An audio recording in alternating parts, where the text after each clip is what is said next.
জানিয়ে দিব হাতে থাকা সর্বশেষ আপডেট বাংলা সংবাদ। প্রথমেই সংবাদ শিরোনাম। আওয়ামী লীগকে নিষিদ্ধ করার পরিকল্পনা সরকারের নেই বলেছেন প্রধান উপদেষ্টা। এরপর জানিয়ে দিব রাষ্ট্র সংস্কারের পরে নির্বাচন হতে পারে বললেন নাহিদ ইসলাম। এদিকে ডিসেম্বরের মধ্যে নির্বাচন হলে দেশ সঠিক পথে থাকবে বলেছেন আমির খসরু। আরো জানিয়ে দিব বিশৃঙ্খলা সৃষ্টি করে কোনো লাভ হবে না বললেন টুকু।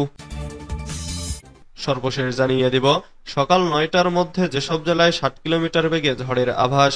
এতক্ষণ শুনছিলেন সংবাদ শিরোনাম, এবারে বিস্তারিত। আওয়ামী লীগকে নিষিদ্ধ করার পরিকল্পনা সরকারের নেই বলেছেন প্রধান উপদেষ্টা। অন্তর্বর্তীকালীন সরকারের আওয়ামী লীগকে নিষিদ্ধ করার কোনো পরিকল্পনা নেই বলে জানিয়েছেন প্রধান উপদেষ্টা অধ্যাপক ডক্টর মোহাম্মদ ইউনূস। অন্তর্বর্তীকালীন সরকার নির্ধারিত সময়ের মধ্যে নির্বাচন অনুষ্ঠানের জন্য প্রতিশ্রুতিবদ্ধ এবং কোনো দাবির কারণে ভোট পিছিয়ে দেওয়া হবে না। প্রধান উপদেষ্টা বলেছেন, সরকার নির্বাচনের জন্য দুটি সম্ভাব্য সময়সীমা নির্ধারণ করেছে এবং নির্ধারিত তারিখ পরিবর্তন করা হবে না। এ বিষয়ে ব্যাখ্যা করে তিনি বলেন, যদি রাজনৈতিক দলগুলো নির্বাচনের আগে সীমিত সংখ্যক সংস্কার চায় তাহলে নির্বাচন এই বছরের ডিসেম্বরে অনুষ্ঠিত হবে, আর যদি বৃহত্তর সংস্কার প্রক্রিয়ার প্রয়োজন হয় তাহলে আগামী বছরের জুনের মধ্যে নির্বাচন অনুষ্ঠিত হবে। তিনি আরো বলেন, নির্বাচনের তারিখ পরিবর্তনের কোনো কারণ নেই। পাশাপাশি তিনি জোর দিয়ে বলেন, আসন্ন নির্বাচন অবাধ ও সুষ্ঠু হবে। রাজনৈতিক দল আওয়ামী লীগের বিষয়ে অধ্যাপক ইউনূস বলেন, অন্তর্বর্তীকালীন সরকারের আওয়ামী লীগকে নিষিদ্ধ করার কোনো পরিকল্পনা নেই। তবে দলের যেসব নেতার বিরুদ্ধে হত্যা ও মানবতা বিরোধী অপরাধ সহ অন্যান্য অপরাধের অভিযোগ রয়েছে তাদের বাংলাদেশের আদালতে বিচার করা হবে। অধ্যাপক মোহাম্মদ ইউনূস জানান, জাতিসংঘের তথ্য অনুসন্ধানী মিশনের প্রতিবেদনের ভিত্তিতে জুলাই অভ্যুত্থানের সময় সম্ভাব্য অপরাধের অভিযোগ থাকায় আওয়ামী লীগ নেতাদের বিরুদ্ধে আন্তর্জাতিক অপরাধ আদালত হেগে মামলা করার বিষয়টি সরকার বাতিল করেনি। এটি এখনো আলোচনার টেবিলে রয়েছে বলে উল্লেখ করেছেন তিনি। প্রধান উপদেষ্টা আরো বলেন, জাতীয় ঐকমত্য কমিশন বৃহস্পতিবার রাজনৈতিক দলগুলোর সঙ্গে সংলাপ শুরু করেছে। সরকারের নীতি নির্ধারণে দিক নির্দেশনা দিতে জুলাই সনদ চূড়ান্ত করা ও স্বাক্ষরের পরিকল্পনাও রয়েছে বলে জানান তিনি। রাষ্ট্র সংস্কারের পরই নির্বাচন হতে পারে বলেছেন নাহিদ ইসলাম। জাতীয় নাগরিক পার্টির আহ্বায়ক নাহিদ ইসলাম বলেছেন, পুরনো বন্দোবস্তের বিরুদ্ধে জুলাই বিপ্লবে রাজপথে নেমেছিল ছাত্র জনতা। ফ্যাসিস্ট পালিয়ে গেলেও সেই বন্দোবস্ত এখনো রয়ে গেছে কিছু রাজনৈতিক দলের মধ্যে, তা থেকে বেরিয়ে আসতে হবে। ফ্যাসিস্ট আওয়ামী লীগ এবং গণহত্যাকারীদের দৃশ্যমান বিচার ও রাষ্ট্র সংস্কারের পরে কেবল নির্বাচন হতে পারে। বৃহস্পতিবার রাতে বরিশাল ক্লাব মিলনায়তনে অনুষ্ঠিত এনসিপির এক মতবিনিময় সভায় প্রধান অতিথির বক্তব্যে তিনি এসব কথা বলেন। রাজনৈতিক দল গঠনের পর এটাই ছিল তার বরিশালে প্রথম সফর। পটুয়াখালীর দুমকিতে জুলাই শহীদের এক কন্যা ধর্ষিত হওয়ার ঘটনায় বৃহস্পতিবার সেখানে যান তিনি। ফেরার পথে রাতে যোগ দেন এই মতবিনিময় সভায়। সবার শেষের দিকে এনসিপি কর্মীদের দুই গ্রুপের মধ্যে ধাক্কাধাক্কির ঘটনায় খানিকটা বিব্রতকর পরিস্থিতিতে পড়েন নাহিদ। পরে বহু কষ্টে তাকে গাড়িতে উঠিয়ে স্থান ত্যাগে সহায়তা করেন এনসিপি কর্মীরা। দুমকির কর্মসূচি শেষে সন্ধ্যা 6:30টায় বরিশালে আসেন নাহিদ। পরে অপেক্ষমান নেতাকর্মীদের উদ্দেশ্যে বক্তব্যে তিনি বলেন, কয়েকটি রাজনৈতিক দল ন্যূনতম সংস্কারের পর নির্বাচন দেওয়ার কথা বলছে। আমরা বলতে চাই যে ন্যূনতম সংস্কার বলে কিছু নেই।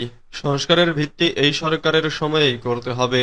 নির্বাচন করব বলেই রাজনৈতিক দল করেছি, তবে সেই নির্বাচনটি হতে হবে গণপরিষদ নির্বাচন।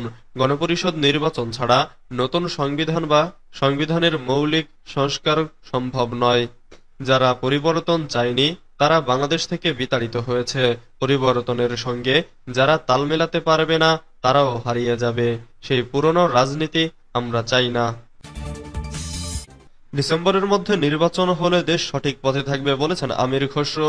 ডিসেম্বরের মধ্যে নির্বাচন হলে দেশ সঠিক পথে থাকবে বলে মন্তব্য করেছেন বিএনপির স্থায়ী কমিটির সদস্য আমির খসরু মাহমুদ চৌধুরী। তিনি বলেছেন, সবাই ধরেই নিয়েছে ডিসেম্বরের পরে নির্বাচন দেওয়ার কোনো সুযোগ নেই।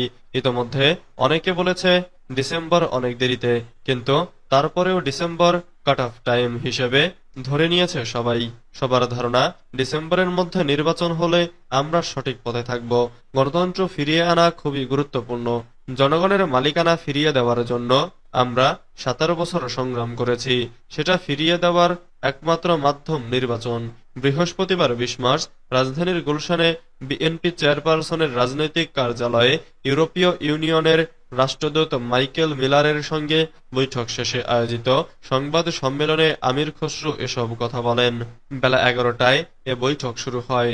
বৈঠকে বিএনপি মহাসচিব মির্জা ফখরুল ইসলাম আলমগীরের সঙ্গে আরও ছিলেন দলটির সাংগঠনিক সম্পাদক ও চেয়ারপারসন, পররাষ্ট্রনীতি বিষয়ক বিশেষ সহযোগী উপদেষ্টা কমিটির সদস্য শামা ওবায়েদ। বিশৃঙ্খলা সৃষ্টি করে লাভ হবে না বললেন টুকু। বিএনপির জাতীয় স্থায়ী কমিটির সদস্য ইকবাল হাসান মাহমুদ টুকু বলেছেন, ইসলাম ও তৌহিদি জনতার নামে দেশে বিশৃঙ্খলা সৃষ্টি করে লাভ হবে না, বরং সারা বিশ্বের কাছে বাংলাদেশে উগ্র ধর্মীয় উত্থান হচ্ছে বলে উৎসার উঠছে।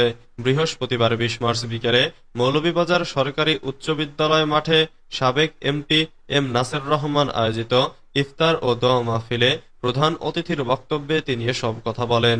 তিনি বলেন, এই যে রাস্তাঘাটে যেগুলো বাংলাদেশে প্রচলিত ছিল সেগুলো বন্ধ করার চেষ্টা চলছে। আজকে বিশ্বব্যাপী আমাদের সম্বন্ধে নানা রকম গুচ্ছা রটানো হচ্ছে। ইসলাম শুধু সৌদি আরবের ধর্ম না, ইসলাম সারা বিশ্বের ধর্ম। এখন সৌদি আরবের যে সংস্কৃতি তেমনি আমাদেরও একটি সংস্কৃতি আছে, একটার সঙ্গে আরেকটার মিল নেই। সুতরাং ইসলাম হচ্ছে একটা সাম্যের ধর্ম।